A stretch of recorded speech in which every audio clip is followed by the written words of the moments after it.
वह शांति स्वरूप परम पिता परमात्मा हमारे हृदय रूपी सिंहासन पर विराजमान है।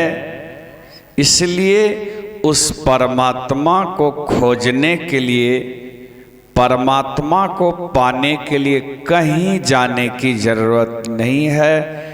केवल सच्चे सद्गुरु से सद्युक्ति जानिए और घर में ही एकांत में बैठ बैठकर ध्यान योग कीजिए।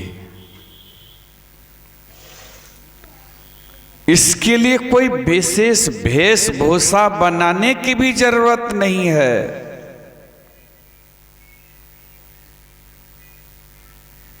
यह ध्यान साधना किसी भी वेशभूषा में रहकर कर सकते हैं।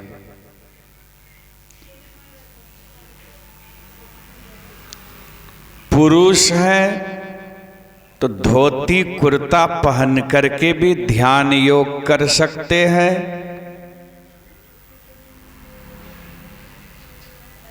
पैंट शर्ट पहन करके भी ध्यान योग कर सकते हैं। लुंगी गंजी पहन करके भी ध्यान योग कर सकते हैं। और हमारी मां बहनें हैं, सारी साया पहन करके भी ध्यान योग कर सकती हैं और सूट सरवाल पहन के भी ध्यान योग कर सकती हैं। आवश्यकता है कोई सच्चे गुरु से इसकी जुक्ति जान लेने की, क्योंकि बिना जुक्ति जाने संसारी काम भी नहीं होता है। तो परमात्मा से मिलने का काम कैसे संभव है? परमात्मा से मिलने का जो काम है उसी को ध्यान योग कहते हैं। और अगर ईमानदारी पूर्वक ध्यान करेंगे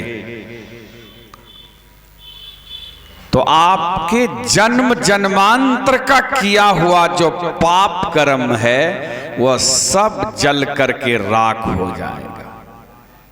ध्यान बिंदु उपनिषद के ऋषि ने कहा, यदि शैल समम पापम विस्तीर्णम बहुयोजनम भिद्यते ध्यान योगेन नान्यो भेद कदाचन। यदि पहाड़ के समान फैला हुआ पाप है तो वह मात्र ध्यान योग से नष्ट हो जाता है। इसके समान पापों को नाश करने के लिए और दूसरा कोई उपाय नहीं है, बस एक ही उपाय है, ध्यान योग।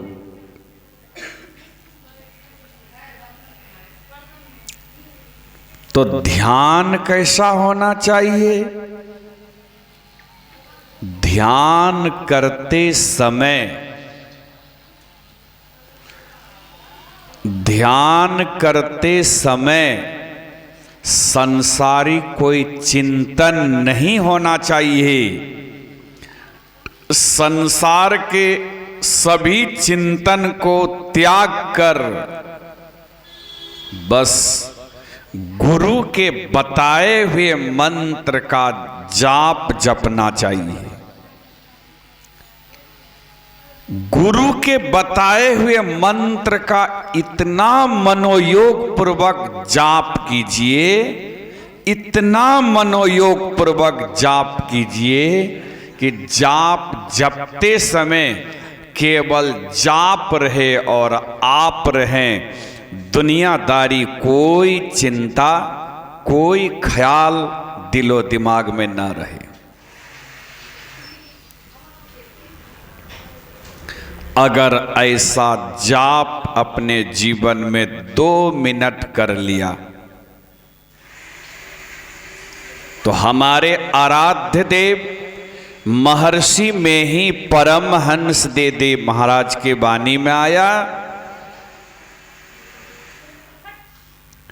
कि उस 2 मिनट के जाप में वो इतनी शांति मिलेगी, इतना सुकून मिलेगा, इतना चैन मिलेगा कि संसार के और किसी भी पद प्रतिष्ठा में, किसी भी धन जन में वह सुख शांति और चैन, वह सुकून नहीं है। केवल 2 मिनट के जाप में जो आपको शांति मिलेगी। लेकिन जाप कैसा होना चाहिए? मैंने कहा जाप जपते समय केवल जाप रहे और आप रहें, संसारी कोई ख्याल नहीं रहनी चाहिए।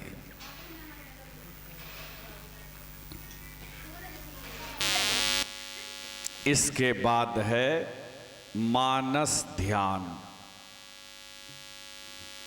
मानस ध्यान उसे कहते हैं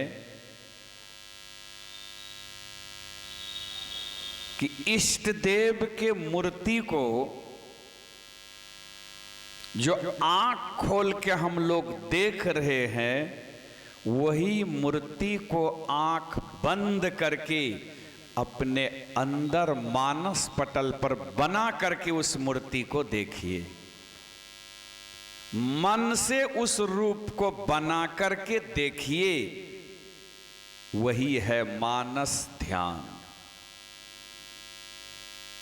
ये मानस ध्यान भी कैसा होना चाहिए? बस सामने इष्ट देव की मूर्ति हो, सामने गुरुदेव की मूर्ति हो और आप हो। आप गुरु मूर्ति को देखते हो, गुरु मूर्ति आपको देख रहे हो। मानो हूबहू गुरु मूर्ति का ध्यान हो रहा है और मन में इस तरह की भावनाएं हो कि अब गुरु महाराज से हम बातचीत करेंगे, अब बातचीत करेंगे। हूबहू मानस ध्यान होनी चाहिए। और बहुत साधक सत्संगी आज भी ध्यान में गुरुदेव से बात करते हैं। जैसे बंगाल के महान संत रामकृष्ण परमहंस देव जी महाराज ध्यान में साक्षात काली मां से बात करते थे, उसी तरह से आज भी कोई साधक अगर चाह ले तो गुरु महाराज से बात कर सकते हैं। यह है मानस ध्यान। और जिसका इस तरह से हूबहू मानस ध्यान बन जाएगा, उसके लिए क्या कहा गया? गुरु की मूर्ति हृदय बसाए, जो इच्छा सोई फल खाए। मन में जैसी इच्छा करेंगे, सारी इच्छाओं की, सारी चाहनाओं की पूर्ति हो जाएगी, सारी चाहनाओं की पूर्ति हो। इसके बाद है दृष्टि साधन। दृष्टि साधन कैसे करें? बस आंख बंद है, सामने अंधकार है, उसी अंधकार के ठीक बीचों बीच दोनों दृष्टि के धारों को जोड़कर 12 अंगुल के मध्य में सुई के नोक से भी तीक्ष्ण और महीन और नोकीला अपनी दृष्टि को बनाकर देखते रहिए, ताकते रहिए। ताकते ताकते वहीं गुरु की कृपा होगी, जो प्रकाश का चिन्ह मालूम देगा। जिस प्रकाश के चिन्ह को देख लेने पर करोड़ों करोड़ों जन्म का जो किया हुआ पाप है वह सारा पाप जल करके राख हो जाएगा। आत्मा शुद्ध और पवित्र हो जाएगी। यह पवित्र आत्मा चल के परमात्मा से मिल जाएंगे। परमात्मा मिल गए, काम खत्म। आपकी भक्ति पूरी हो गई। तब तो जो साधक इस प्रकार से ध्यान करके अपने अंदर में उस ब्रह्माग्नि को प्रज्वलित कर लेगा, वह दिव्य प्रकाश को देख लेगा, उनका पाप जल करके भस्म हो जाएगा। जिस तरह से बहुत बड़ा पुआल की ढेरी है, थोड़ी सी आग लगा दिए, क्या होगा? सब जल करके राख हो जाएगा। उसी तरह से हिमालय पहाड़ के समान अगर फैला हुआ पाप है, तो इस प्रकार से ध्यान साधना करके अपने अंदर में ब्रह्माग्नि को जला लीजिए, तो सारा पाप जलकर राख हो जाएगा। आत्मा शुद्ध और पवित्र हो जाएगी और इस पवित्र आत्मा को परमात्मा से मिलन हो जाएगा। परमात्मा मिल गए, काम पूरा हो गया। लेकिन इस ध्यान साधना में सफलता कैसे मिलेगी? ये ध्यान साधना में सफलता कैसे मिलेगी? जब प्रत्येक व्यक्ति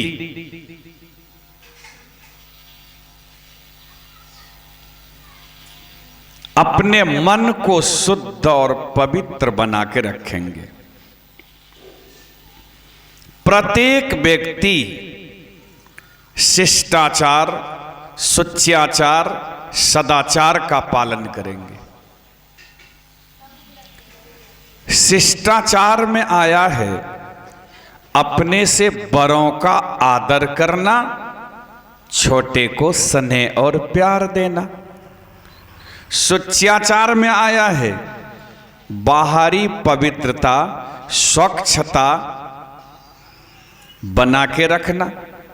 और सदाचार में आया है झूठ, चोरी, नशा, हिंसा और व्यभिचार, ये 5 पापों से अपने को पूरा पूरा बचा के रखना। जो व्यक्ति अपने आप को 5 पापों से पूरा पूरा बचा के रखेगा, उसको जप ध्यान करने में विशेष मन लगेगा। और जो ईमानदारी पूर्वक जप ध्यान करेगा, उनको 5 पापों से बचने के लिए बल मिलेगा। क्योंकि दोनों को दोनों से संबंध जुड़ा हुआ है।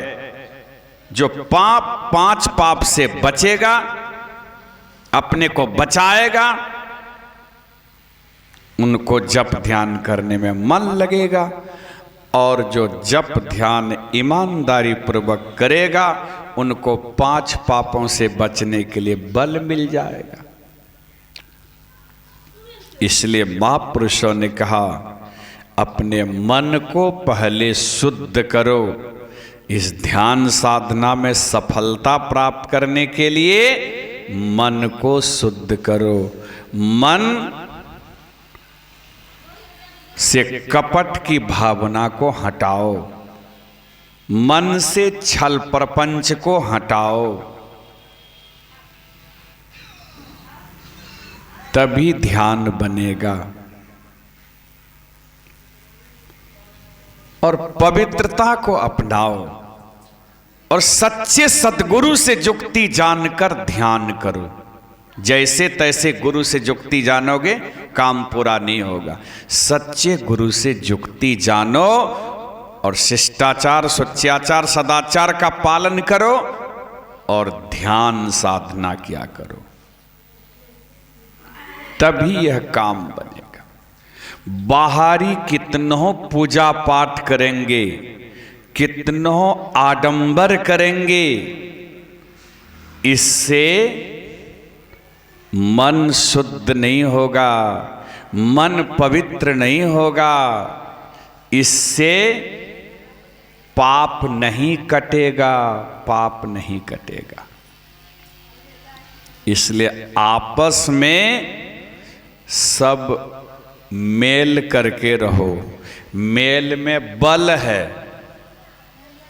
मेल में बल है। महापुरुषों ने कहा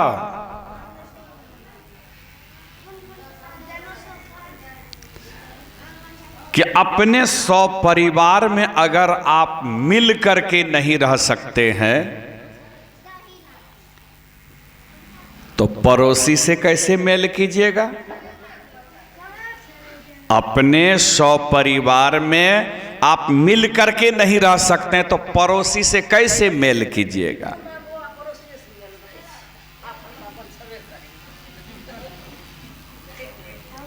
पहले अपना मेल कीजिए। घर में बाप बेटा में मेल होना चाहिए, भाई भाई में मेल होना चाहिए, सास पुतोह में मेल होना चाहिए, गोतनी गोतनी में मेल होना चाहिए। लेकिन घर में ही बेमेल है। बात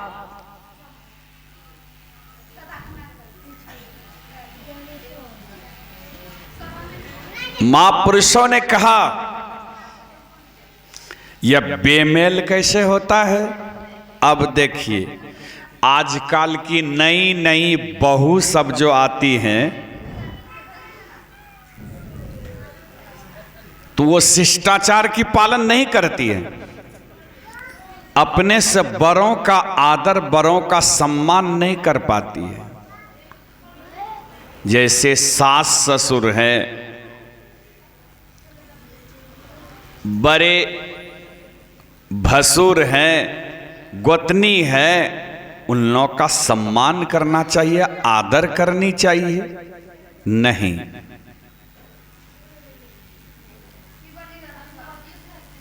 बड़ों का आदर नहीं, लेकिन पूजा पाठ करते। आजकल तो कितना बारी है, सोमवारी, मंगलवारी, बुधवारी, बृहस्पतिवारी, शुक्रवारी, रविवारी, कौन कौन नहीं बारी। और आजकल केला बारी भी निकल गया है। स्नान करके पीला पीला वस्त्र पहन लेती है, फूलडाली में फूल लेती है, धूप धुमना लेती है, लड्डू लेती है, तेल लेती है और चली जाती है कहाँ? केला गाछ के नजदीक। केला गाछ के नीचे उसको साफ करके निपाई करती है और केला गाछ में तेल लगाती हैं। केला गाछ के जड़ में फूल चढ़ाती हैं, अगरबत्ती धूप धुमना जलाती हैं, केला गाछ में सिंदूर लगाती हैं और केला गाछ को प्रणाम करती है। तो केला गाछ से क्या मिलेगा? क्या मिलेगा?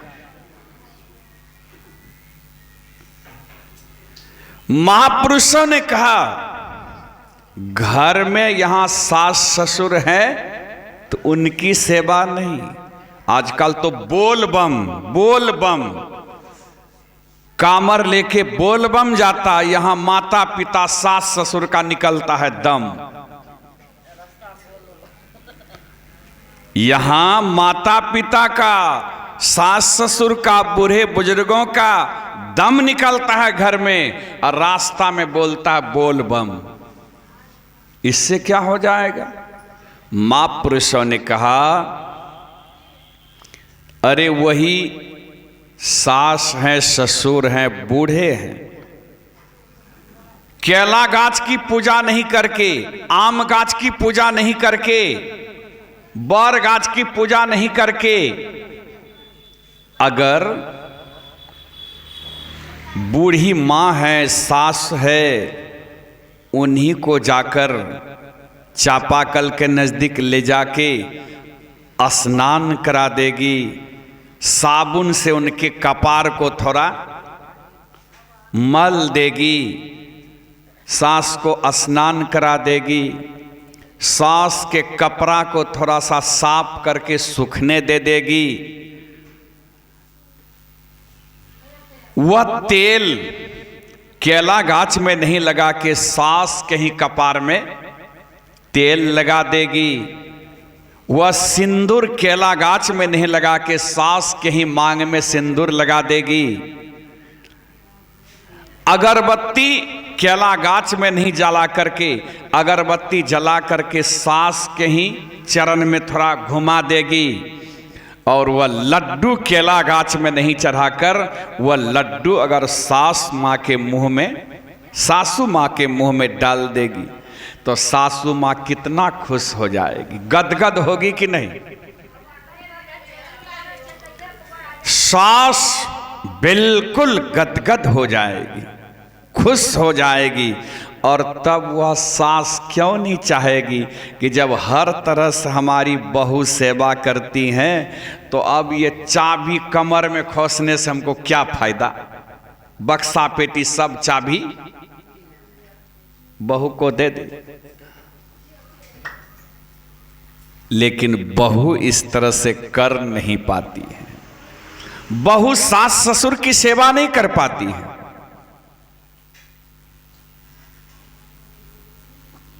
इसलिए अनबन होता है।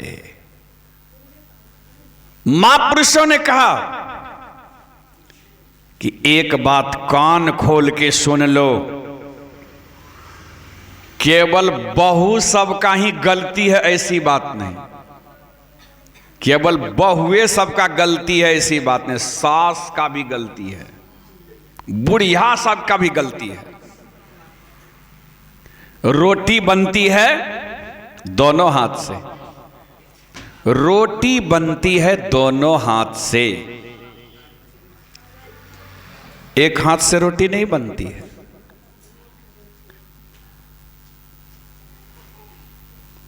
साधारण सी बात लीजिए, अपनी बेटी अगर गलती करती हैं, किसी प्रकार से कोई गलती कर देती हैं बेटी,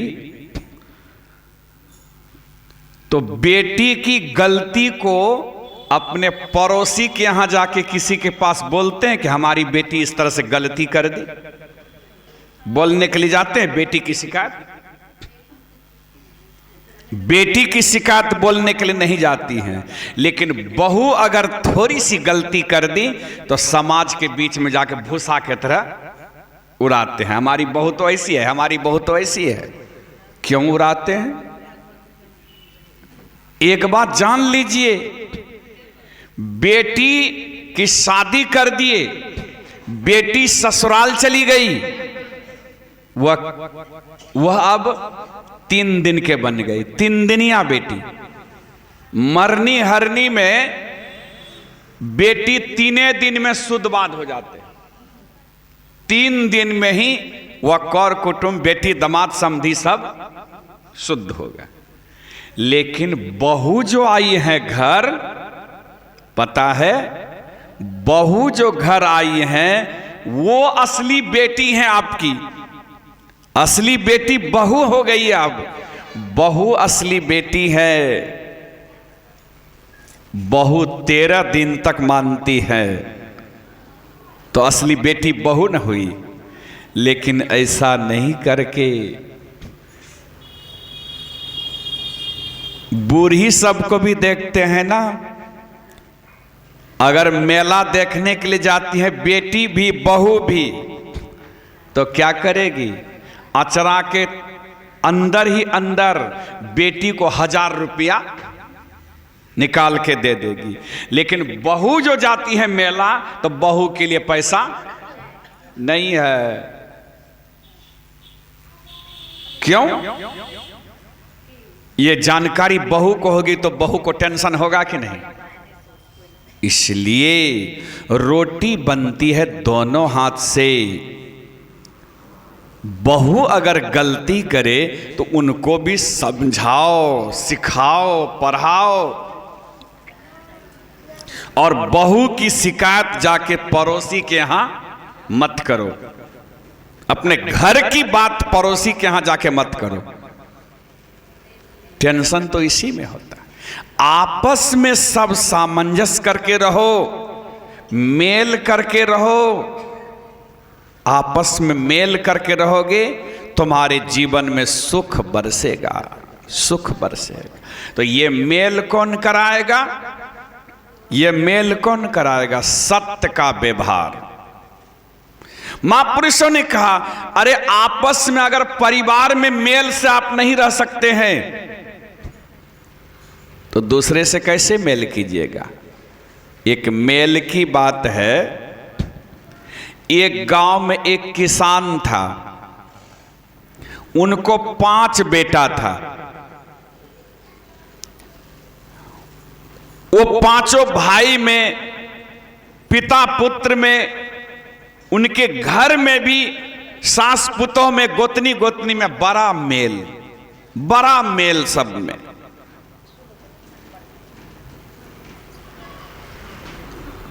बहुत मेल जो था ना, लेकिन घर में थी काफी गरीबी थी। वह किसान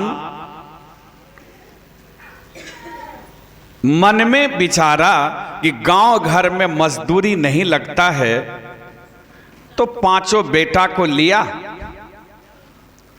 और चले बाजार के तरफ। कि बाजार में तो कोई न कोई काम लग ही जाएगा, मजदूरी लग जाएगा।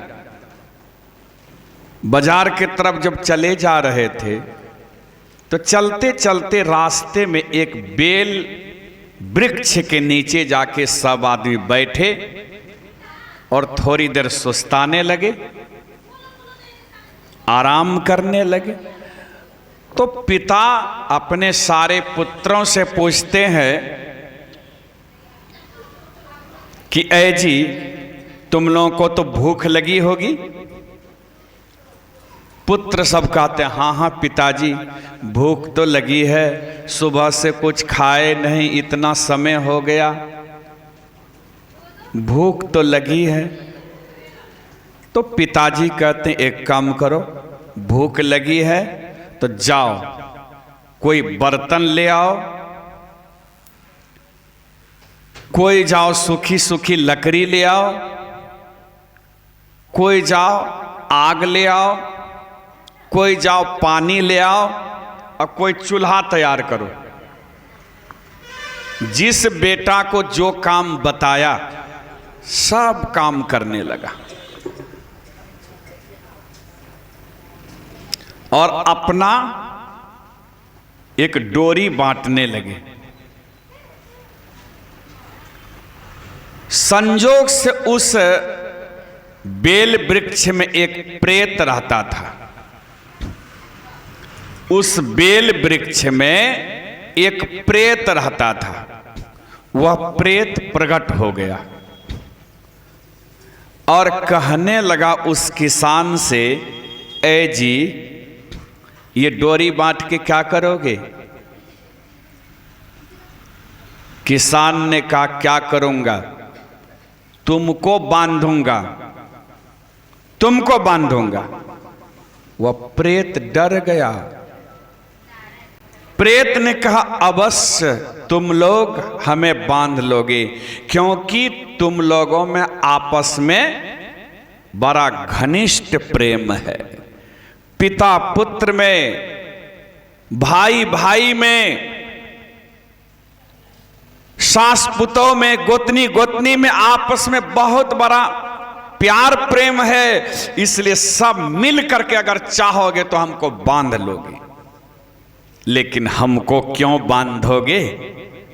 अरे तुम लोग धन कमाने के लिए चले हो ना, लो, हम तुमको एक धन का भंडार बतला देते हैं, जितना धन लेना हो ले लो और यहां से चले जाओ, हमको मत बांधो, हमको यहां बड़ा सुकून मिलता है रहने में, हमें छोड़ दो।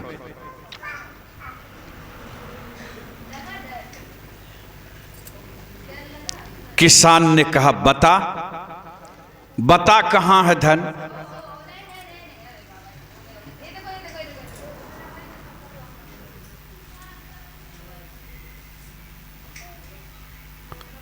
प्रेत ने कहा बस इसी बेल वृक्ष के नीचे, इसी बेल वृक्ष के नीचे इसकी जड़ की खुदाई करो, यहीं तुमको हीरा लाल जवाहरात सोना चांदी सब कुछ मिलेगा। बस क्या था, सब बेटा सब तरफ से जब आया, किसान ने कहा बेटा सब सामान रख दो, कुदाली लाओ और यहां खुदाई करो। जब पिताजी कहे कि यहां खुदाई करो, कोराई करो यहां, तो जब कोरने लगे कुदाली से तो सचमुच में बेल वृक्ष के जड़ में गड़ा हुआ था हीरा लाल जवाहरात सोना चांदी, बहुत सारा हीरा लाल जवाहरात सोना चांदी। किसान पांचों बेटा को पोटरी बांध दिया, अपने भी बांधा, क्योंकि प्रेत बोला था एक ही बार जितना लेना हो ले लो, फिर दोबारा आओगे तो नहीं मिलेगा, एक बार ले लो फिर इस गड्ढा को ढक दो। लिया, अपना भी पोटरी बांध लिया, पांचों बेटा को दिया और वहां से पिता पुत्र सब घर चले आया। वह हीरा लाल जवाहरात सोना चांदी भजा भजा कर ढेर सारे जमीन खरीद लिया, मकान बना लिया बहुत सुंदर, दुकान सजा लिया। दिनों दिन संपत्ति अब बढ़ने लग गया उसका।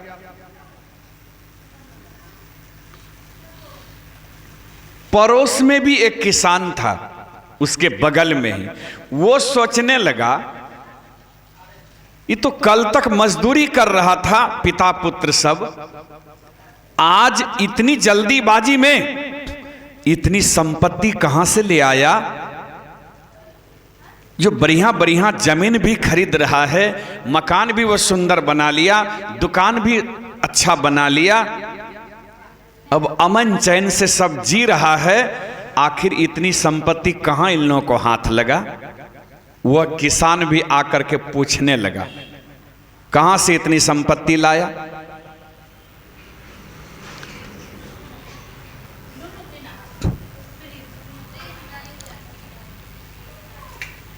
यह बड़ा भोला भाला था, इन्होंने सारी बात सुना दिया। कहा देखिए हम सारे पिता पुत्र बाजार के तरफ चले जा रहे थे पैदल, चलते चलते अमुक जगह अमुक बेल वृक्ष के नीचे बैठ के हम लोग आराम करने लगे। थोड़ी देर में हमने सारे पुत्रों से पूछा कि तुम लोगों को तो भूख लगी होगी, तो पुत्र सब ने कहा हाँ हाँ पिताजी भूख लगी है। तो मैंने सबको सब काम के लिए भेज दिया और अपने डोरी बांटने लगे। तो संजोग से उस बेल वृक्ष में एक प्रेत रहता था, वह प्रेत प्रकट हो गया, कहने लगा कि डोरी बांट के क्या करोगे। तो मैंने कहा क्या करूंगा, तुमको बांधूंगा। तो प्रेत डर गया और हमको, वह प्रेत डर गया और हमको बता दिया कि हमें क्यों बांधोगे। अरे धन के लिए, धन कमाने के लिए तुम लोग न चले हो। क्या हो गया बाजा में?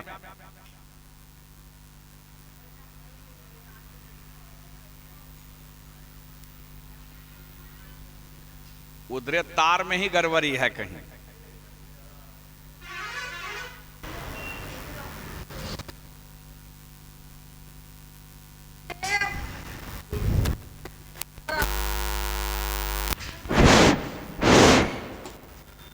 का धन कमाने के लिए चले हो ना?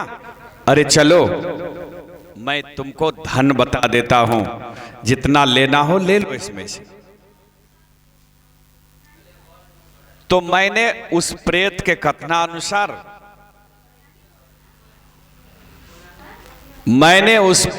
कथनानुसार उस बेल वृक्ष की जड़ की खुदाई किया तो बहुत सारा धन मिला। धन लेकर के हम लोग घर आए, उसी को भजा भजा के जमीन खरीदे, मकान बनाए, दुकान सजाए। वो पड़ोसी किसान भी मन में विचारा कि हमको भी तो 5 बेटा है, हम भी इसी तरह से चलेंगे तो हमको भी धन मिलेगा। वो भी 5 बेटा को लेकर चला। चलते चलते वो भी वही बेल वृक्ष के नीचे जाके बैठा थोड़ी देर और पूछने लगा, बेटा भूख तो लगी है ना सबों को? तो बेटा सबका हाँ भूख तो लगी है, इतनी दूरी चल के आए तो भूख नहीं लगेगी? तो पिता ने कहा, जाओ तुम बर्तन ले आओ, तुम लकड़ी ले आओ, तुम अग्नि ले आओ, तुम पानी ले आओ, तुम चूल्हा बनाओ। बेटा सबको जो फरमाया, एक भी बेटा उनके आदेश का पालन नहीं किया। कोई बेटा कोई काम करने नहीं गया और कहने लगा, ये बूढ़ा का दिमाग अब सठिया गया है, दाल चावल का ठिकाना नहीं है, और झुट मुट के लकड़ी लाओ तो अग्नि लाओ तो पानी लाओ तो बर्तन लाओ तो चूल्हा बनाओ, क्या करेंगे ये सब करके? कोई बेटा कहीं नहीं गया। अपना जो डोरी बांटने लगा तो प्रेत तो प्रकट हो गया और कहने लगा, ए जी डोरी बांट के क्या करोगे? क्या क्या करूंगा, तुम्हें बांधूंगा। प्रेत ने कहा, हमको कैसे बांधोगे? तुम लोगों तो आपस में प्रेम है ही नहीं, आपसी प्रेम तुम लोगों में है ही नहीं। न पिता पुत्र में प्रेम है, न भाई भाई में प्रेम है, न गोतनी गोतनी में प्रेम है, न सास पुतों में प्रेम है। तो कैसे तुम लोग हमको बांधोगे? जल्दी भागो यहां से, नहीं तो सबका गला एक एक करके मरोड़ करके रख दूंगा। अभी वो किसान सारे पुत्रों के साथ वहां से भागा। कहने का भाव यह, आपस में प्यार प्रेम होता है ना तो बल मिलता है, बल। क्योंकि जहां सुमति तहां संपत्ति नाना, जहां कुमति तहां विपत्ति निदाना। जहां सुमति है वहां संपत्ति विराजेगी, संपत्ति विराजेगी। इसलिए आपस में प्यार प्रेम बना के रखो। यह प्रेम कैसे बनेगा आपस में? सत्यता का व्यवहार करने से। जब एक परिवार में सत्यता का व्यवहार नहीं कर सकते हैं, एक परिवार के लोग सास पुतों मेल से नहीं रह सकते,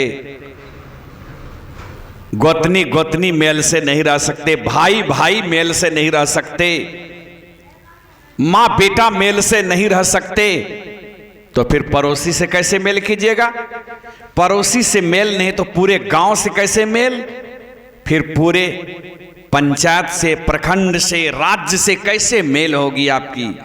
और कैसे पूरे भारतवर्ष से मेल होगा?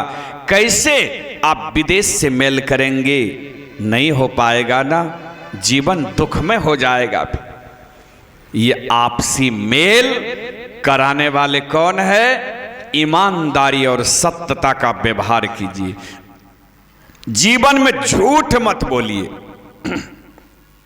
झूठ मत बोलिए और चोरी मत कीजिए।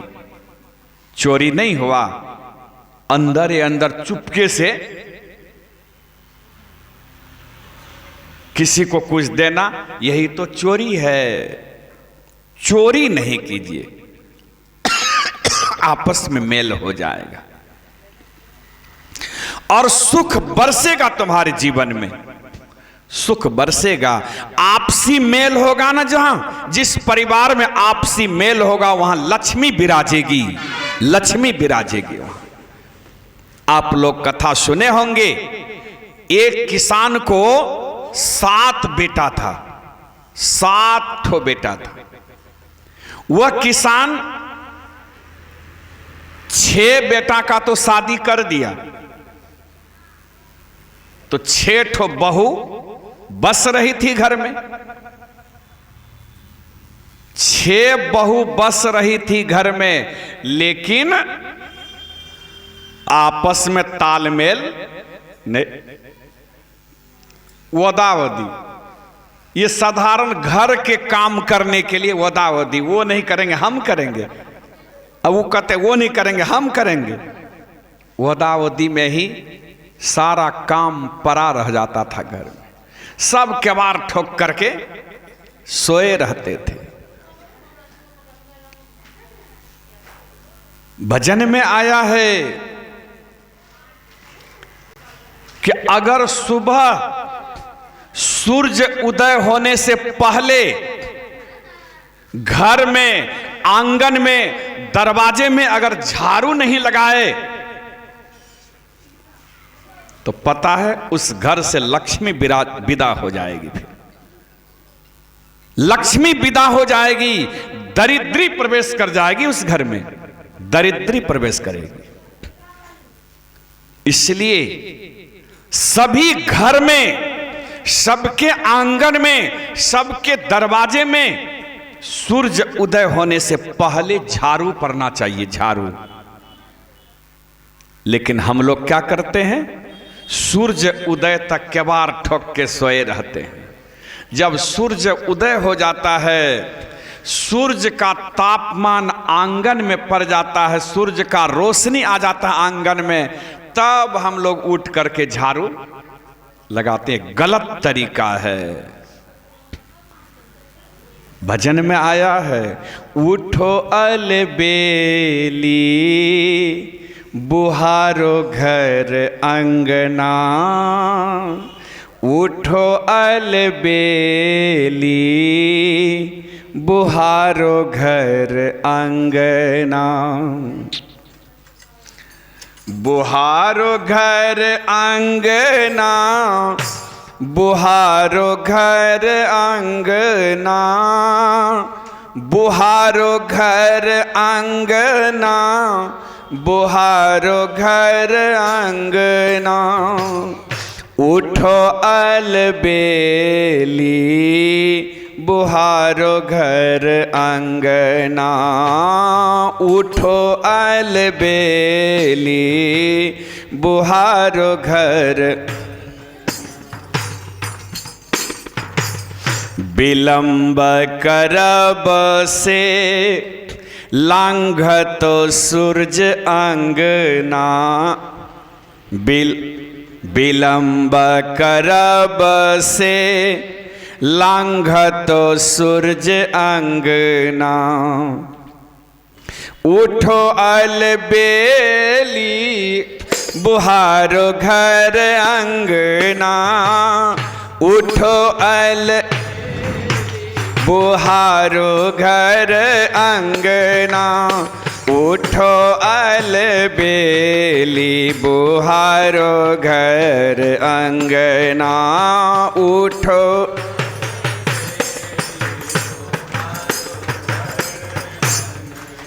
शब्द पर ख्याल कीजिए और सभी गाइए और ताली बजाइए। विलंब करब से, अगर सुबह उठने में विलंब करेगी तो सूरज आपके आंगन को लांघ जाएगी, उस घर में कभी बरकत नहीं होगा, उस घर से लक्ष्मी विदा हो जाएगी और उस घर में दरिद्री प्रवेश कर जाएगी, ऐसा महापुरुषों ने कहा। इसलिए सूरज उदय होने से पहले घर आंगन में झाड़ू पड़ना चाहिए। यह लक्ष्मी का लक्षण है। नारी क्या है? नारी सब लक्ष्मी के रूप हैं। ये लक्ष्मी का लक्षण है कि सूरज उदय से पहले झाड़ू पड़नी चाहिए घर आंगन। इसलिए कहा विलंब करब से लांघतो सूरज अंगना, विलंब करब से लांघत सूरज अंगना, विलंब करब से लांघत सूरज अंगना, विलंब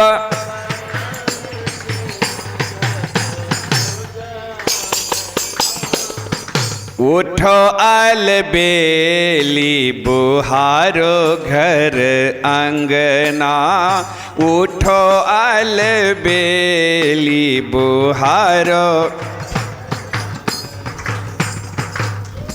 कथी के रबोरहनी कथी के बंधन माँ, कथी के रबोरहनी कथी के बंधन माँ, कौन सबद ले बुहारब घर अंग, कौन सबद ले बुहारब घर अंगना, उठो अलबेली बुहारो घर अंगना, उठो।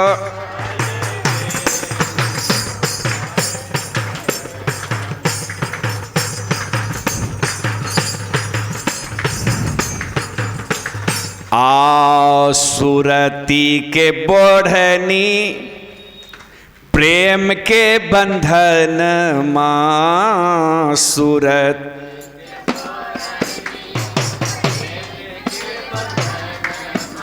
शब्द पर ख्याल कीजिए। ये प्रश्न है गुरु से। कथी के रबोरहनी कथी के बंधन माँ, कथी के रबोरहनी कथी के, कौन सबद ले बुहारब घर अंगना, कौन शब्द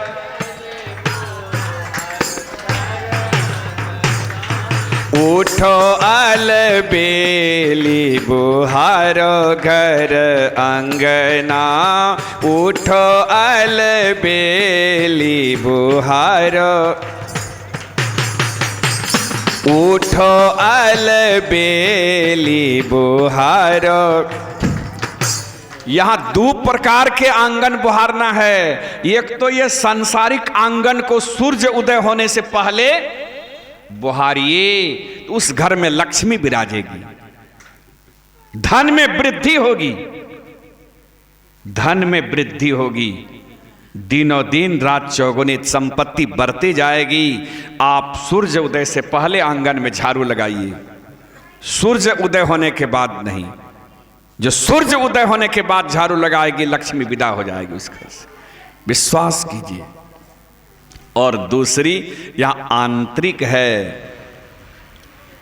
ब्रह्ममुहूर्त 3 बजे भोर के बाद और सूर्य उदय होने से पहले का जो समय है उसको ब्रह्म बेला कहते हैं, उसको ब्रह्म बेला कहते हैं।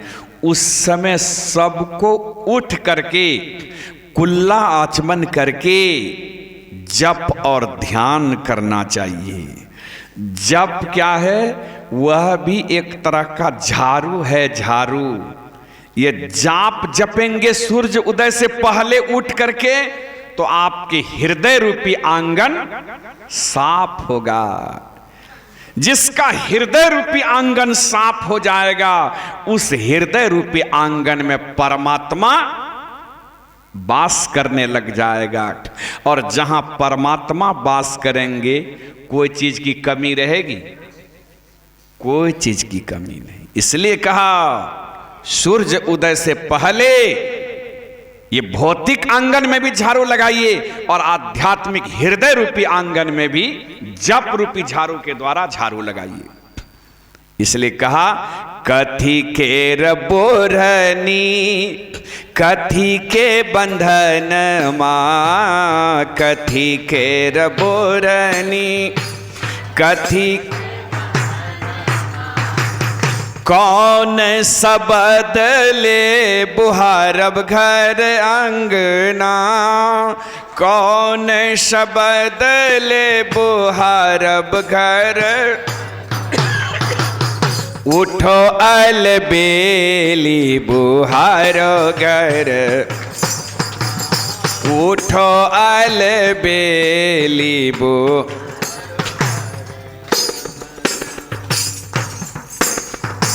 सुरती के बोरहनी प्रेम के बंधन माँ, सुरती के बोरहनी प्रेम के बंधन माँ, सुरती के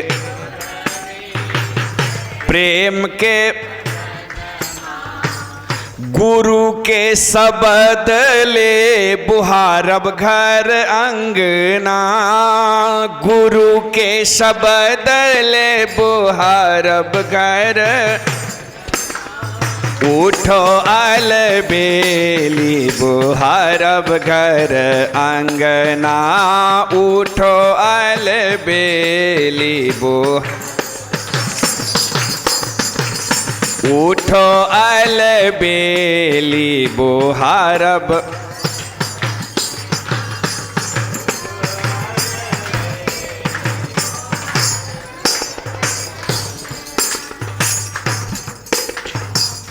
कहे कबीर सुनो भाई साधो, कहे कबीर सुनो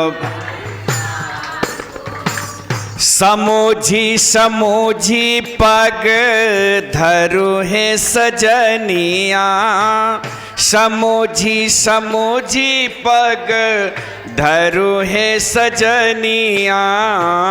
उठो अलबेली बुहारो घर,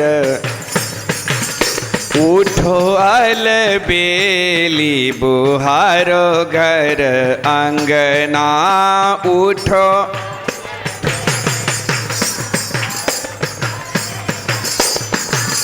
उठो अलबेली बुहारो घर अंगना। तो बाबू आंगन घर बुहारने में वदावदी न, वदावदी दोनों तरह से होय छे। ई भौतिक को आंगन घर में झाड़ू दे में दू चारटा गोतनी रहे छे ने, ऊ ने झाड़ू हम देवे झाड़ू, वदावदी। वदावदी में केबा ठोकले रहता सूरज उदय हो गेल, वह होय छे। और हृदय रूपी आंगन में भी झाड़ू मारने के लिए वदावदी नहीं। यानी ऊ सुतले छे अभी, ऊ कहाँ ध्यान करे छे, हमू सुते छिए ता वह में समय कट जाए छे। अरे कौन क्या कर रहा है उससे तुमको क्या मतलब है? तुम स्वयं ब्रह्म मुहूर्त के समय जग करके सूर्य उदय से पहले 3 बजे से 4 बजे भोर ध्यान का जो समय है, 3 बजे ब्रह्म मुहूर्त से 4 बजे ब्रह्म मुहूर्त तक जो ध्यान करने का समय है, बड़ा महत्वपूर्ण ध्यान करने का समय है। वह उस समय शांत वातावरण रहता है, अपना ही घर आपको बुझाएगा, एकदम हिमालय पहाड़, बिल्कुल सुनसान शांत वातावरण, कोई काम भी नहीं उस समय, कहीं जाना भी नहीं, किसी से मिलना जुलना भी नहीं। और छोटे छोटे लड़के बच्चे जब है वो भी सोया रहता है। वो शांत वातावरण, उस समय अच्छा ध्यान बनता है। और 4 बजे के बाद तो फिर धीरे धीरे लोग जगते हैं, कोलाहल शुरू होने लग जाता है। फिर भी लोगों को ध्यान करना चाहिए, यानी सूर्य उदय होने से पहले का समय जो है ब्रह्म बेला का समय है, सबको ध्यान करना चाहिए। तो आइए, मैं कह रहा था उस किसान का जो 7 बेटा था, 7 में से 6 बेटा का शादी हो गया, 6 ठो बहू बसती थी घर में, लेकिन आपस में किसी को प्यार प्रेम नहीं, वदावदी। इसलिए घर से लक्ष्मी विदा हो गई थी, दरिद्री प्रवेश कर गई थी। आंगन घर में समय से झाड़ू नहीं, साफ सुथरा नहीं, जैसे तैसे माल जाल है। गाय रखते थे, वो ग्वाल भी साफ सुथरा नहीं समय से, जैसे तैसे लोग जैसे तैसे समय बिताते, शिष्टाचार का व्यवहार नहीं, शुच्याचार नहीं, सदाचार नहीं, इसलिए उस घर से लक्ष्मी विदा हो गई थी, दरिद्री विराजती थी। सुबह उठ करके सब भाई, सातों भाई, पिताजी आठों मिलकर के कमाने के लिए जाते थे, मजदूरी करने जाते थे। मजदूरी करके लाते थे ना, तो वही दाल चावल जब भोजन बनाते थे, 8 आदमी मजदूरी करके लाते थे, फिर भी पूरा नहीं होता था, फिर भी भरपेट भोजन सबको नहीं मिलता था, क्योंकि घर में तो दरिद्री है, भरपेट भोजन नहीं मिलता था। होते होते कुछ दिन के बाद छोटा बेटा का भी शादी कर दिया किसान ने। वो छोटा बेटा का शादी किया ना, संजोग से वह कुमारी में ही वह लड़की दीक्षा ले ली थी गुरु से, वह दीक्षा ले ली थी गुरु से, भजन भेदी थी, गुरु से भी थी, बड़ा मन से वह जप ध्यान करती थी और शिष्टाचार, शुच्याचार, सदाचार का पालन करती थी। ये सब ज्ञान था उसमें। बाबू, जब वह छोटकी बहू जो सत्संगी थी, वह जब घर आई तो वो क्या करने लगी, उनका जो नियम था वह 3 बजे ब्रह्म मुहूर्त भोर में ही, 3 बजे भोर में ही ब्रह्म बेला में जग जाती थी और कुल्लाचमन करके ध्यान करती थी। 3 बजे से 4 बजे तक ध्यान करती थी और 4 बजे फिर सोती नहीं थी, क्योंकि गुरु का ज्ञान था उसके अंदर में, सोती नहीं थी। सब तो कपार ठोक ठोक करके सोए रहते थे। ये छोटकी थी, इनको ज्ञान था शिष्टाचार का भी। ये सोची ये सब तो हमारी बड़ी गोतनी ने है, ये नहीं करेगे तो नहीं करेगी, हम छोटी हैं, मेरा कर्तव्य है सबका सेवा करना। वो बेचारी छोटी बहू किसान की सवेरे 4 बजे भोर में ही घर में, आंगन में, द्वार दरवाजा में झाड़ू लगा देती थी, गोबर गस्तर गाय निकाल के बाहर कर देती थी, गोबर लेकर के गाय के भी घर को झाड़ू लगा के साफ सुथरा कर देती थी, बर्तन बासन साफ कर लेती थी, चूल्हा में चौका लगा लेती थी और तब जाके स्नान करती थी। तब तक सब सोए रहते थे, ये स्नान करती थी, स्नान करके फिर थोड़ी देर जप ध्यान करके फिर गुरु का स्तुति गान कर लेती थी, भजन गा के आरती करती थी और आरती करने के बाद झटपट, क्योंकि अरे पीछे उतना हल्ला नहीं कीजिए, बिना मतलब के हल्ला। तो वह सुबह उठ करके सारा क्रियाक्रम, सारा काम काज करके, सारा काम काज करके निवृत्त होकर स्तुति प्रार्थना ध्यान पूजा करके सबसे आरती गान करके तब जल्दी जल्दी गरम गरम रोटी सब्जी जलपान बना देती थी, क्योंकि हमारे ससुर जी, सारे भसुर, मेरे पति, मेरे स्वामी फिर जाएंगे काम करने के लिए, तो भूखे कैसे जाएंगे, सब तैयार कर देती जलपान, सबको जलपान करा के तब मजदूरी करने भेजती थी। सब के सब गदगद, वाह आज तक हम लोग जलपान करके, भसुर सब कहने लगे, ससुर कहने लगे, पति भी कहने लगे कि आज तक हम लोग सुबह कभी जलपान करके काम करने नहीं गए। जब से ये नई बहू आई है, ये छोटी बहू, देखो तो सुबह उठ करके सब काम भी कर लेती है, अपना पूजा पाठ भी कर लेती है, और हम लोगों को गरम गरम जलपान बना के खिला के तब भेजती है काम पर, तब भेजती है। लेकिन एक नियम और कर दी वह, छोटी बहू कहने लगी अपने ससुर जी से कि ससुर जी, आपका इधर 7 बेटा मजदूरी करने के लिए जा रहा है, आप तो बूढ़े हो गए हैं, आपको मजदूरी करने की क्या आवश्यकता है, इस समय आपको मजदूरी करने की आवश्यकता नहीं है। पिताजी, ससुर जी आप बैठिए, घर में बैठिए, और इच्छा हो तो थोड़ा सा घूम फिर लीजिए, टहल बुल लीजिए, शरीर स्वास्थ्य अच्छा रहेगा, टहलिए, लेकिन मजदूरी करने आप नहीं जाइए। वो छोटी बहू की बात मान लिए, इधर 7 भाई अपना मजदूरी करने जाए। अब मजदूरी करके जो लाभे रुपया पैसा, आटा चावल, उसी से इतना प्यार से ये भोजन बनाती थी कि भोजन भी बनाती थी उसी से, थोड़ा थोड़ा मुठिया रखते भी जाती थी, भोजन भी बनाती थी, और जितना भोजन बनाती उसी से सबको भरपेट भोजन हो जाता था। पहले भरपेट भोजन नहीं मिलता था, लेकिन अब सबको भरपेट भोजन मिल रहा है, और उसमें से बचत भी हो रहा है। बाबू, 1 सप्ताह तो अभी की, उसी समय की बात है, उसी राज्य के एक राजकुमारी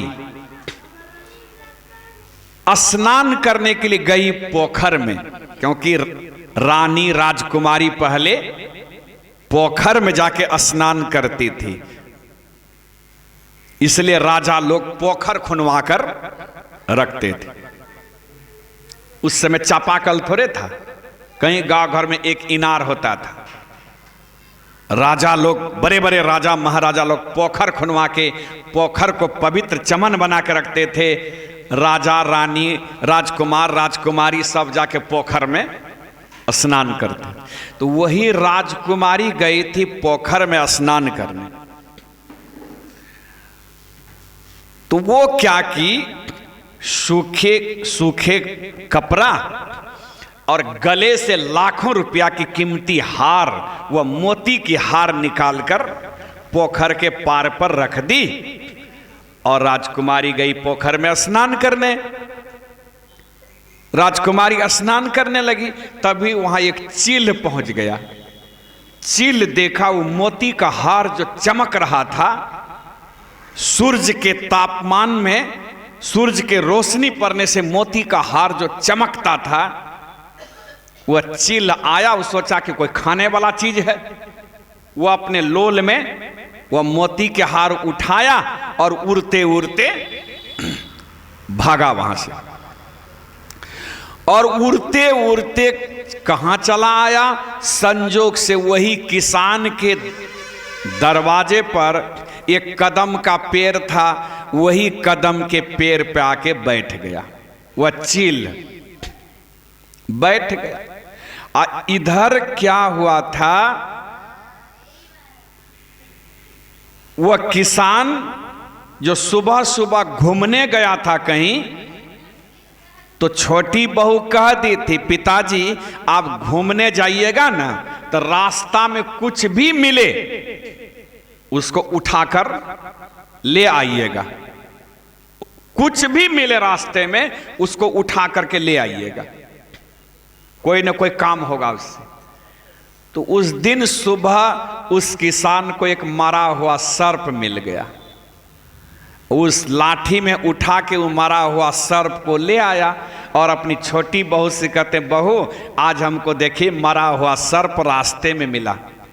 बहू कहते हैं, पिताजी वह कदम पेड़ के नीचे वह जाफरी जो है उसी में उसको लटका के रख दीजिए। वो लटका के रख दिए। और चील जो आया, देखा अपने लोल से, अरे ये तो खाने का चीज नहीं है, वो मोती का माला, देखा ये खाने का चीज तो नहीं है, बेकार इसको उठा के लाए, उसको वहीं नीचे गिरा दिए और देखे कि नीचे जाफरी पे सर्प लटक रहा है मरा हुआ। वह चील उस सर्प को लेकर उड़ गया, भागा वहां से, कहीं जाकर अपना खाया। वह माला वहीं गिरा रह गया। 4 बजे भोर में जो उनकी बहू, छोटी बहू झाड़ू देने के लिए दरवाजे की तरफ आई, देखती हैं अरे ये तो माला है, यहां लाखों रुपया कीमती माला है। वो माला को उठाकर अपने घर में जतन से रख ली। तब तक तो उधर राजमहल में तहलका मच गया कि राजकुमारी की माला एक चील उठा करके भाग गए। तो वह तो चील का भोजन नहीं है, कहीं न कहीं तो वह माला को गिराए होंगे चील। अगर किसी को मिला है मेरे राज्य में, राजा की तरफ से घोषणा किया गया, अगर किसी को मिला है वह राजकुमारी की गले की हार, तो वो व्यक्ति लाके राज दरबार में हाजिर कर दें और उसके बदले में वह जो मांगेगा उसको दे दिया जाएगा। मुंह मांगा जो मांगेगा उसको दे दिया जाएगा। तो ढोला पिटवाते पिटवाते जब यहां तक पहुंचे तो किसान की छोटी बहू भी सुनती है कि इस तरह की ढोला पिटवा रहे हैं। तो किसान की छोटी बहू अपने ससुर जी से कहते हैं, ससुर जी कौन सी का ढोला पिटवा? का बेटी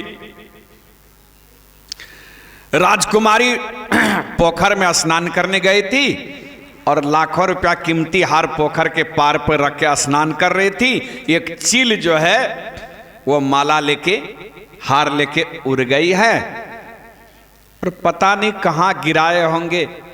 इसी बात के लिए राजा ढोला पिटवा रहे हैं। अगर किसी को मिला है वह हार तो राज दरबार लाके पहुंचा दें, उसके बदले में मुंह मांगा जो मांगेगा उसको दे दिया जाएगा।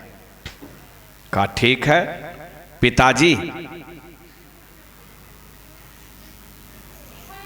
वह हार तो हमको मिला है। कहा बेटी तुमको मिला है?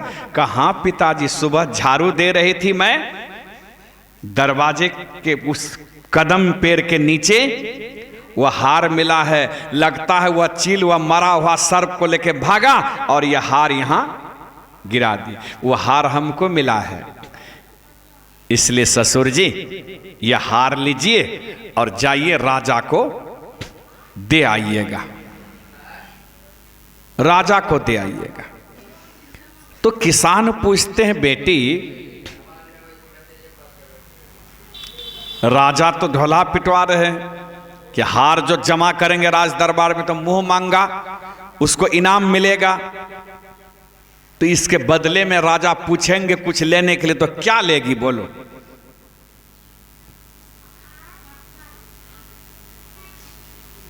तो उस किसान की छोटी बहू सत्संगी थी ना, गुरु का ज्ञान था उसके अंदर में। वह कहती हैं ससुर जी राजा से क्या लीजिएगा, और कुछ नहीं मांगना है राजा से, हार दे दीजिएगा। अगर कुछ देना चाहे तो राजा से यही कह दीजिएगा कि राजन हमारी छोटी बहू यह हार पाई है और उनकी हार्दिक इच्छा यही है कि हमारे दरवाजा में सत्संग जग राजा अपने खर्च से करवा दे, साधु महात्मा को बुलाकर ध्यान जग और सत्संग जग करवा दे। किसान कहते हैं बेटी तुम क्या बोल रही है? अरे पगली, सबसे पहले तो इस हार को छुपा के रख लेना चाहिए हम लोगों को, बाद में अपना भजा के कोई काम करते। और तुम कह रही जाके राज दरबार दे आओ, और उसमें भी जब मांगने की बात है तो 10, 20, 50 बीघे जमीन मांग लो, घर मकान मांग लो, रुपया पैसा मांग लो। तुम ये क्या मांग रही कि सत्संग करवा दो? सत्संग करवाने से क्या होगा? अपने यहां सत्संग करवा लेने से क्या होगा? क्या मिलेगा हम लोगों को? तो छोटी बहू कहते हैं ससुर जी वो राजकुमारी का हार हमको मिला है ना, हमारी जो इच्छा होगी वही ना करेंगे। आप सीधे जाइए राज दरबार, राजा से कहिए कि हार लीजिए और इसके बदले में हमारी छोटी बहू की हार्दिक इच्छा है कि अच्छे अच्छे साधु संतों को बुलाकर मेरे यहां ध्यान जग और सत्संग जग करवा दे। किसान हार लिए उदास मन से गए राज दरबार, राजा को हार दे दिए। हे राजा साहब, देखिए हमारी छोटी बहू सुबह सुबह झाड़ू दे रही थी तो दरवाजे के नजदीक कदम पैर के नीचे यह हार मिला, तो हार ले लीजिए आप। हार पाके राजा खुश हो गए, कहा ठीक है जी, मैं तो ढोला पिटवाया हूं, ये हार के बदले में तुम्हारी छोटी बहू क्या मांग की है? तो किसान कहते क्या मांग की है राजन? हम लोगों का कपारे फुटा हुआ है, क्या मांग की है? कहते हैं साधु संत को बुला के सत्संग करवा दीजिए, जो खर्च लगेगा वह बेर कर दे राजा, बस यही मांग की है। राजा ने कहा बस यही मांग की है? कहा ठीक है, मैं सत्संग जग करवा दूंगा। उसका तिथि निर्धारित हो गया। राजा साहब अच्छे अच्छे साधु संतों को निमंत्रण कर दिए और साधु संतों को ठहरने के लिए उस किसान के घर के अगल बगल में सुंदर सुंदर महल मकान बनवा दिए कि साधु संत आएगा, 1 सप्ताह ध्यान जग ज्ञान जग होना है उसके यहां। वो छोटी बहू यही मांग की थी कि 7 रोज तक ध्यान जग और ज्ञान जग और द्रव जग यानी भंडारा 7 रोज तक जो चलेगा, उस भंडारा का खर्च, पंडाल स्पीकर का खर्च और साधु संतों को विदाई करने में जो खर्च होगा वह सब राजा बेयर कर दे। छोटी बहू यही मांग की थी। राजा का आज्ञा हो गया, अच्छे अच्छे महल मकान बना दिया तुरंत, क्योंकि साधु संत बहुत दूर दराज से आएंगे, 1500 साधु आएंगे तो कहां ठहरेंगे फिर। घर मकान बन गया, पंडाल लग गया, स्पीकर लग गया, बिजली बत्ती की व्यवस्था हो गई, उधर भंडारा का सारा इंतजाम हो गया। निश्चित समय से साधु संत सभी पधार गए। साधु संत आए। अब सुबह से ध्यान जग और सत्संग जग प्रारंभ। सारे साधु संत साधक सत्संगी बैठ करके पहले घंटों घंटा ध्यान किए, सत्संग होने लगा, ध्यान जग हो गया, सत्संग जग हो गया, भंडारा उदार दिल से राजा एकदम भंडारा सदावर्त खोल दिए, भंडारा हो गया।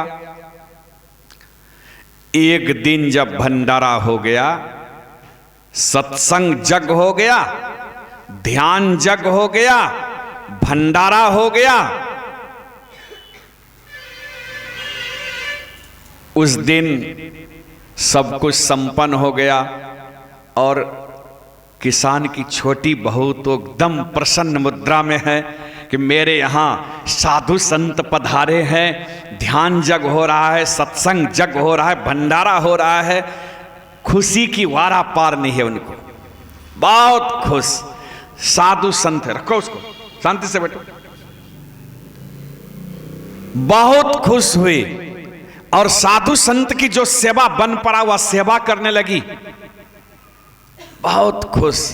एक दिन ध्यान सत्संग भंडारा हो गया। अब दूसरे दिन फिर होना है। सुबह सुबह ये बिचारी 3 बजे भोर में जग करके ब्रह्म बेला में फिर ध्यान की, सब काम करके निवृत्त होकर स्नान करके पवित्र होकर सारे ये भसुर को, अपने पति को, अपने ससुर को लगा दिए कि स्वयं सेवक के रूप में सत्संग की सेवा कीजिए, सब किसी प्रकार की कोई कोलाहल नहीं होने पावे, शांति से सत्संग जग ध्यान जग हो, आप लोग ड्यूटी कीजिए। और ये बेचारी जो फिर सुबह सुबह 4 बजे भोर में झाड़ू लगाने लगी, घर में झाड़ू लगा रही थी, घर से झाड़ू लगा के आंगन में जब झाड़ू लगा रही थी तो क्या देखती हैं, घर से ही ये काली क्लोटीन बूढ़ी काली क्लोटिन, बाल एकदम बिखरी हुई है, काली क्लोटिन बुढ़िया एक, अब मोटरी चोटरी लेकर के वो कपड़ा मैला कुचेला मोटरी चोटरी लेके उनके घर से ही निकले, घर से निकले। और वो किसान की छोटी बहू देखती, अरे ये बूढ़ी ये हमारे घर से निकल रही, कहां से आई थी? तो किसान की छोटी बहू पूछती हैं, ए बूढ़ी मां, तुम कब आई मेरे घर में? फिर मेरे घर से तुम निकल रही है, कौन हो तुम? बता कौन हो तुम? तो वह बूढ़ी जो काली क्लोटिन थी, बाल बिखरी हुई थी, मैला कुचेला फटा चिटा वस्त्र पहनी हुई थी, वह कहती है कि बेटी मैं दरिद्रनी हूं, मैं दरिद्रनी हूं। का दरिद्रनी? कब आई थी मेरे घर में? का बहुत दिन पहले, बहुत दिन पहले। इस घर के सभी सदस्य जैसे तैसे जी रहे थे, किसी के अंदर में शिष्टाचार नहीं, शुच्याचार नहीं, सफाई का ज्ञान नहीं, सदाचार नहीं, सब एक दूसरे से लड़ते झगड़ते थे। तो बेटी, जहां साफ सफाई नहीं रहता है, जहां आपस में लोग कलह करते रहते हैं, लड़ते झगड़ते रहते हैं, जहां भाई भाई में लड़ाई हो, जहां गोतनी गोतनी में लड़ाई हो, जहां सास पुतों में लड़ाई हो, बाप बेटा में तकरार हो, वहीं तो मैं अमन चैन से रहती हूं। हमको अच्छा लगता है वैसा घर क्योंकि मैं दरिद्रनी हूं ना, हमको ऐसा परिवार अच्छा लगता है। हम तो बहुत दिन पहले इस घर में आकर के वास की थी और बड़ा अमन चैन से रहती थी मैं। लेकिन बेटी, जब से तुम आई हो ना इस घर में, तुम हर काम करती हो, साफ सफाई का काम करती हो अपने घर की, और खास करके तुम अपने घर में ध्यान करती है, गुरु का स्तुति गान करती है। तो बेटी, हमको कष्ट होता था, कष्ट होता था, हम कब से निकलना चाह रहे थे, लेकिन तुम तो अब इससे भी ज्यादा इतने पहुंचे पहुंचे साधु संत को बुला के तुम ध्यान जग करवा रही है, सत्संग जग करवा रही है, तुम भंडारा कर रही है, साधु संतों की सेवा करती है। बेटी, अब इस परिवार में मेरा निवास संभव नहीं, मैं नहीं रह पाऊंगी यहां, क्योंकि आपस में तुम लोगों का प्यार प्रेम हो गया है, आपस में तुम लोगों का मेल हो गया है। अब सब के सब शिष्टाचार, शुच्याचार, सदाचार का पालन करने लग गए हैं। स्तुति गान हो रहा है, गुरु का गुणगान, गुरु का जसगान, संत महात्माओं का जसगान होता है। जहां वहां मैं नहीं रह पाती हूं बेटी, नहीं रह पाती हूं। इसलिए मैं यहां से अब निकल के जा रही हूं, जाती हूं अब कहीं दूसरे परिवार में, जहां जगह मिलेगा वहां रहूंगी। मैं जाती हूं निकल के। आप किसान की छोटी बहू कहती हैं, का ठीक है बुरी मां, जाती हैं ठीक है, लेकिन लिख दीजिए, कागज में साइन कीजिए कि फिर लौट करके इस परिवार में कभी नहीं ना आएगी, इस घर में कभी रहने के लिए तुम नहीं ना आएगी फिर। वह बूढ़ी कहती है, बेटी लाओ कागज कलम में लिख देती हूं कि जब तक इस परिवार में आपस में सब मिलजुल करके रहेंगे, जब तक इस परिवार में इस घर को सफाई साफ सुथरा बना के रखेंगे, जब तक इस घर में गुरु का स्तुति गान सत्संग भजन होता रहेगा, फिर मैं कभी लौटकर नहीं आऊंगी, मैं लौटकर नहीं आऊंगी।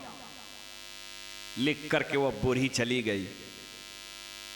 तब तक वह झाड़ू दे रही है और थोड़ी ही देर के बाद क्या देख रही है? एक दिव्य सुंदरी कन्या, एक दिव्य सुंदरी कन्या बेशकीमती वस्त्र पहन के, चमकीला बेशकीमती वस्त्र पहन के और कीमती कीमती जेवर पहन के वह दिव्य सुंदरी कन्या कहीं से आती है और उनके आंगन में प्रवेश की और घर में प्रवेश करने लगी। वह किसान की बहू कहती है, बहन रुको, तुम कौन हो, कहां से आई हो और मेरे घर में तुम प्रवेश कर रही हो, कौन हो तुम? वह दिव्य कन्या कहती है, बहन मैं लक्ष्मी हूं, लक्ष्मी। का लक्ष्मी तुम मेरे घर में क्यों प्रवेश कर रही है? का बहन इसलिए प्रवेश करती हूं कि यहां साधु संतों का कदर होने लगा, साधु संतों का यह इज्जत होने लगा, साधु संतों का सम्मान होने लगा और यहाँ गुरु का स्तुति गान होने लगा। सब परिवार शिष्टाचार, शुचियाचार, सदाचार का पालन करने लगे। इसलिए ऐसा ही जगह हमको पसंद होता है। अब मैं इसी परिवार में, इसी घर में मैं निवास करूंगी, यहीं रहूंगी मैं। वह किसान की बहू कहती हैं, लिखिए कागज पे, इस घर में तुम प्रवेश करेगी तो फिर कभी निकल के कहीं जाएगी नहीं ना। लक्ष्मी कहती है कि बहन जब तक इस घर में साधु संतों का सम्मान होता रहेगा, साधु संतों का इज्जत होता रहेगा, साधु संतों का कदर होता रहेगा, साधु संतों का भोजन होता रहेगा और इस परिवार में गुरु का स्तुति गान, सत्संग, भजन होता रहेगा, तब तक मैं इस परिवार में निवास करूंगी। मैं वचन देती हूं, लिख देती हूं, जब तक स्तुति गान होता रहेगा तब तक रहूंगा, चाहे कितनों पीढ़ी बीत जाए। तो कहने का भाव यह कि जहां आपस में सब एक मेल से रहते हैं, आपस में सब प्यार प्रेम से जीते हैं, सास पुतौ हो कि बाप बेटा हो कि गोतनी गोतनी, आपस में सब प्रेम से मेल जुल से रहते हैं ना, वहां से दरिद्रनी निकल जाती है, वहां लक्ष्मी विराजती है, लक्ष्मी। और उस परिवार में धन में फिर वृद्धि होती है, दिन दूनी रात चौगुनी संपत्ति बढ़ने लगता है, जीवन सबका खुशहाल हो जाता है, जीवन खुशहाल हो जाता है। इसलिए हम सबों को भी आपस में मिलजुल करके रहना चाहिए, अंदर से छल प्रपंच को निकाल करके अपने हृदय को शुद्ध और पवित्र बना के रखनी चाहिए, पवित्र बना के रखनी चाहिए। तभी आपका जीवन खुशहाल होगा, तभी आपको ध्यान करने में मन लगेगा, स्तुति गान करने में मन लगेगा और ध्यान में आपकी ऊर्ध्वगति होगी। ऊर्ध्वगति होगी तो स्वतः आवरणों का भेदन होगा, आवरणों का भेदन होगा तो आपकी पहुंच वह सचखंड परम धाम, वह मोक्ष धाम हो जाएगी और उस शांति स्वरूप परमात्मा से मिलके आप परमात्मा ही हो जाएंगे। इसके लिए हर एक गुरु की सेवा कीजिए, गुरु की सेवा कीजिए। सतगुरु सतगुरु सतगुरु कहिए, जाहि विधि राखे गुरु ताहि विधि रहिए। सतगुरु सतगुरु सतगुरु जाहि विधि राखे गुरु ताहि विधि रहिए। जाहि विधि राखे गुरु ताहि। मुख में हो गुरु गुरु गुरु सेवा हाथ में। मुख में हो गुरु गुरु गुरु सेवा। तू अकेला नहीं प्यारे गुरु तेरे साथ में। तू अकेला नहीं प्यारे गुरु तेरे साथ। विधि के विधान जान हानि लाभ सहिए। विधि के विधान जान हानि, जाहि विधि ताहि विधि रहिए, जाहि विधि राखे गुरु ताहि। किया अभिमान तो फिर मान नहीं पाएगा, किया अभिमान तो फिर मान नहीं पाएगा। होगा प्यारे वही जो सतगुरु जी को भाएगा, होगा प्यारे वही जो सतगुरु जी को भाएगा। फल आस त्याग शुभ काम करते रहिए, फल आस त्याग शुभ काम करते। जाहि विधि राखे गुरु ताहि विधि रहिए, जाहि विधि।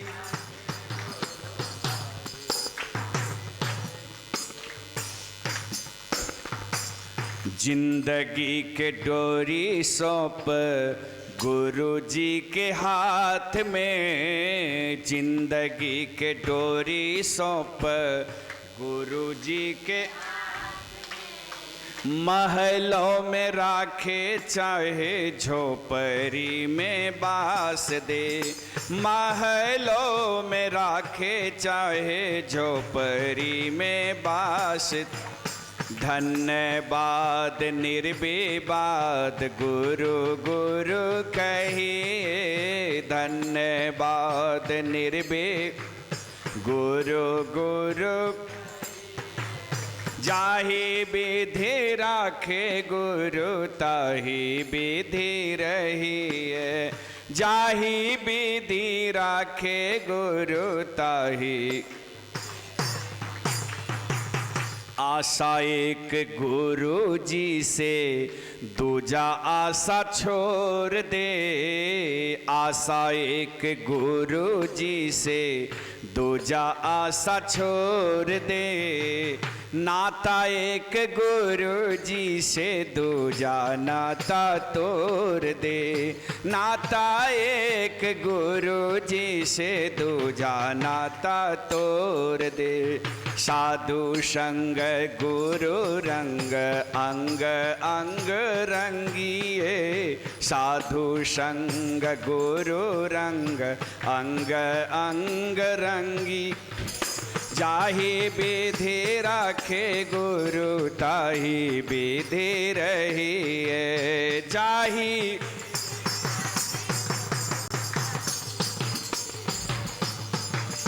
सतगुरु सतगुरु सतगुरु कहिए, जाहि विधि राखे गुरु ताहि।